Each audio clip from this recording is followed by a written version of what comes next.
Hi hello అందరికి నమస్తే.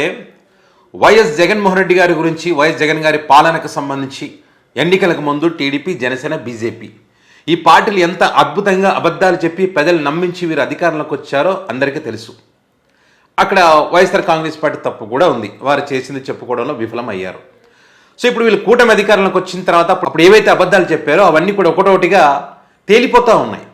So అప్పుడు తప్పుడు ప్రచారం చేస్తారు, అసలైనటువంటి వాస్తవాలు ఇవే అని చెప్పి ఒక్కొక్కటిగా బయటకు వస్తూ ఉంది. చాలా విషయాలు మీ అందరికీ తెలుసు.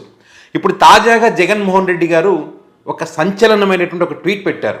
అది కూడా ఆర్బీఐ కరెక్ట్ టైంలో ఆ గణాంకాలను విడుదల చేయడం కూడా మరి ఇక్కడ కలిసి వచ్చిందని చెప్పాలి. ఎందుకంటే ఇప్పుడు ఈ పరిశ్రమలు చేస్తూ ఉన్నారు, అద్భుతాలు చేస్తూ ఉన్నారు అని ఒక చర్చ జరుగుతున్నటువంటి క్రమంలో కరెక్ట్ టైంలో అది బయటకు వచ్చింది. అంటే ఇక్కడ విషయం ఏంటంటే జగన్మోహన్ రెడ్డి గారు ట్వీట్ పెట్టడం కాదు, ఇలాంటి వాటికి సంబంధించి గతంలో ఎట్లాగో వాళ్ళు చెప్పుకోలేకపోయారు కాబట్టి ఇక్కడ ప్రెస్ మీట్ పెట్టి మరీ జగన్ గారు చెప్తే అది ప్రజల్లోకి వెళ్తుంది. దాంతోపాటు వైసీపీ క్యాడర్ కూడా బలంగా ప్రజల్లోకి తీసుకువెళ్ళాలి. ఎందుకంటే చాలా డ్యామేజ్ చేసినటువంటి పాయింట్ ఇది.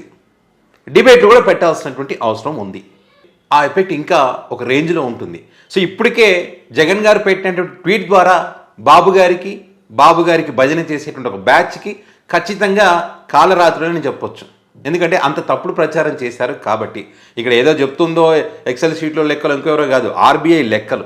సో ఇక్కడ జగన్మోహన్ రెడ్డి గారు ట్వీట్ చేసినటువంటి అంశాలు కనుక మనం చూస్తే ఎన్నికలకు ముందు వారు చెప్పినటువంటి అబద్ధాలకు సంబంధించి ఇప్పుడు అసలైనటువంటి నిజాలు బయటకు వస్తూ ఉన్నాయి. వైఎస్ఆర్ కాంగ్రెస్ పార్టీ అధికారంలో ఉన్నప్పుడు రాష్ట్రం యొక్క బ్రాండ్ దెబ్బతినిందని చెప్పి, నాశనం అయిపోయింది, విధ్వంసమైందని చెప్పి తప్పుడు ప్రచారాలు చేశారు. పెట్టుబడిదారులందరూ కూడా వెనక్కి వెళ్ళిపోయారు. అదేవిధంగా పారిశ్రామిక వృద్ధి లేదని చెప్పి ఏదైతే తప్పుడు ప్రచారాలు చేశారో, ఒకవేళ అదే నిజమైతే, వాళ్ళు చెప్పిందే నిజం అనుకుంటే మ్యానుఫ్యాక్చరింగ్ కానీ ఇండస్ట్రీ పనితీరు కానీ దారుణంగా ఉండాలి. కానీ ఇప్పుడు ఆర్బీఐ గణాంకాలు ఏవైతే ఉన్నాయో వాటిని చూస్తే వాళ్ళు చెప్పిన దానికి దీనికి సింక్ అవ్వట్లేదు.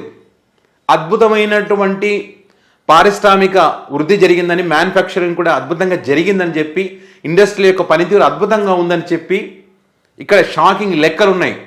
ఇది ఈ కూటమి నాయకులకు, వారి మీడియాకి షాక్ ఇచ్చే విధంగా 2019 నుంచి 24 మధ్యలో వైసీపీ అధికారంలో ఉండగా జగన్ గారు ముఖ్యమంత్రిగా మ్యానుఫ్యాక్చరింగ్ రంగం దక్షిణ భారతదేశానికి సంబంధించి నెంబర్ 1 పొజిషన్లో ఉంది. దేశం మొత్తం చూసుకుంటే 5వ స్థానంలో ఉంది. అంటే మ్యానుఫ్యాక్చరింగ్ రంగానికి సంబంధించి. ఓకే. అండ్ అదేవిధంగా ఇండస్ట్రీ రంగం వృద్ధి రేటుకి సంబంధించి దక్షిణ భారతదేశంలో, అంటే మన దక్షిణ రాష్ట్రాలు ఉంటాయి కదా, దాంట్లో నెంబర్ 1 ప్లేస్లో ఉంది. భారతదేశం మొత్తం 8వ ప్లేస్లో ఉంది. ఇవి అసలైనటువంటి లెక్కలు. సో మరి దీని నాశనం అంటారా, దీని విధ్వంసం అంటారా, ఇక్కడ పారిశ్రామికవేత్తలు పరిగెత్తుకుంటూ వెనక్కి వెళ్ళిపోయారంటారా, జగన్మోహన్ రెడ్డిని చూసి భయపడి రాలేదంటారా? ఏ రకంగా మాట్లాడతారు ఈ లెక్కలు బయటకు వచ్చిన తర్వాత? ఇప్పుడు ఏం చెప్తారు టీడీపీ, జనసేన, బీజేపీ వారికి భజన చేసేటువంటి బ్యాచ్, కొంతమంది మేధావులం మేమని చెప్పేటువంటి వాళ్ళు విధ్వంసం. అసలు పరిజ్ఞానం అనేదే లేదు. అసలు ఏం విధ్వంసం చేశారు? ఆ విధ్వంసం గురించి చెప్పగలరా? పలానా ఇది విధ్వంసం చేశారని చెప్పి మీరు చేస్తున్నారు చూసారా విధ్వంసం అంటే? 17 మెడికల్ కాలేజీ ప్రైవేట్ పరం చేస్తున్నారు, మిగతా వాటిని కంప్లీట్ చేయలేక దాన్ని విధ్వంసం అంటారు. మొన్న 42 ప్లాట్లు విజయవాడలో భవానీపురం ప్లాట్స్ కూలగొట్టారు చూసారా? పేద ప్రజలు ఈ కట్టుకున్నటువంటి గూడుని, దాన్ని విధ్వంసం అంటారు మీ స్వార్థం కోసం. ఇట్లా చెప్పుకుంటూ పోతే చాలా ఉన్నాయి విధ్వంసాలు మీవి. ఇది విధ్వంసం ఎట్లా అవుతుంది? ఇది ఇప్పుడు ఏం సమాధానం చెప్తారు మీరు? ప్రజలకు తప్పుడు సమాచారం ఇచ్చి అధికారంలోకి వచ్చి మేము నీతివంతులం, నిప్పులం అని చెప్పి ఇప్పుడు చెప్పండి ఆన్సర్. ఇప్పుడు పెట్టండి డిబేట్లు దీనికి సంబంధించి. పారిశ్రామిక రంగం గురించి, మ్యానుఫ్యాక్చరింగ్ రంగం గురించి, ఇండస్ట్రీ వృద్ధి రేటు గురించి, ఏ పారిశ్రామికవేత్తలు వెనక్కి తిరిగిపోయారని దానికి సంబంధించి, పెట్టుబడిదారులు ఎవరు వెనక్కిపోయారని దానికి సంబంధించి అప్పుడు చెప్పారు కదా, ఇప్పుడు ఆధారాలతో పెట్టండి. ఇక్కడ వీళ్ళ దగ్గర ఆధారాలు ఉన్నాయి. మీరు చెప్పగలరా? అసలు జగన్మోహన్ రెడ్డి గారి హయాంలో పారిశ్రామికవేత్తలు పారిపోయింది లేదు, చంద్రబాబు గారి హయాంలో పారిశ్రామికవేత్తలు వచ్చింది లేదు. ఇది ఫ్యాక్ట్. మొన్నే కేసీఆర్ గారు చాలా గ్యాప్ తర్వాత ఒక ప్రెస్ మీట్ పెట్టారు కదా. చంద్రబాబు గారి గురించి చెప్పాలంటే కేసీఆర్ గారే చెప్పాలి. ఏదో విశాఖలో ఎంఓయూలు కుదుర్చుకున్నప్పుడు హోటల్ సర్వర్తో చేయించుకున్నారని చెప్పి కొన్ని నిజాలు చెప్పారు. సో అట్లాగే ఉంటుంది. దాన్ని వీళ్ళు ఎలివేషన్ ఇస్తారు, ఆహా ఓహో పెట్టుబడులు వచ్చేసినాయని చెప్పి. అసలైనటువంటి వాటిని తప్పుదో పట్టిస్తూ ఉన్నారు. సో ఇప్పుడు జగన్మోహన్ రెడ్డి గారు మరి దీనికి సంబంధించి ట్వీట్ పెట్టారు. ఇది ఒక సంచలనం అని చెప్పొచ్చు, వారికి నిద్రలేని రాత్రి అని చెప్పొచ్చు. కానీ ఇది సరిపోదు. నేను ఎందుకు ఈ మాట అంటున్నానంటే, రాష్ట్రం అంటే జగన్ గారి మీద కోపంతో రాష్ట్రానికి సంబంధించిన ఇమేజ్ని డ్యామేజ్ చేస్తారు వీళ్ళు.